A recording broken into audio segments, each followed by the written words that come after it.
दोस्तों तुम वेखते पे हो अपना देश पंजाब टीवी और मैं हूं आपका मेज़बान मोहम्मद नदीम खरल। जनाब दो भैंसा माशाल्लाह अल्हम्दुलिल्लाह अल्लाह का शुक्र कि उस रब दियां बड़ियां रहमतां जी नौशहरा विरका जनाब जा रहा है मेरा ड्राइवर लैके दो मज्जां तुम देखते पे हो। और इंशाल्लाह ये ना भाई रियाज से मज्जां दो चोटियां दिखाइयां सन, एक गवाल दी एक चोटी पहले ये दिखाई सी। जनाब असी लोड करवा रहे हैं, अल्लाह तआला दे रसूल के हवाले कर रहे हैं जनाब।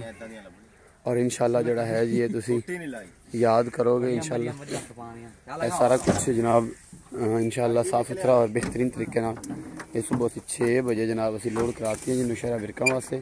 ये जी गुजरांवाले जनाल है कोई उत्थे जा रही है जनाब। तो इंशाल्लाह ये दोस्तों की मुहब्बत और प्यार और जो दोस्त कहते हैं कि इन्हों मामलात नहीं होंगे, ये उन्होंने सिर्फ दस दी है कि जनाब अल्लाह की बड़ी रहमत है। साड़ा बाबा भी जा रहा नाल।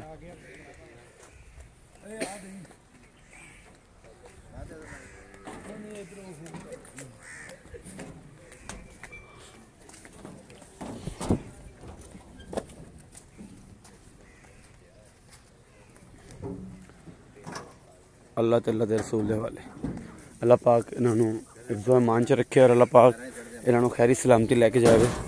बाकी लैने देना मुकद्दर आ, अपने वालों पूरी कोशिश करते हैं कि इंशाल्लाह मुहब्बतां दा जिहड़ा हिसाब किताब है ना वो अपना जारी रहे। तो इंशाल्लाह तुसी रहोगे राजी साडे ते, इंशाल्लाह असीं भी तुहाडे ते राजी रहांगे। अपना बहुत सारा ख्याल रखिया जी। अल्लाह निगहबान।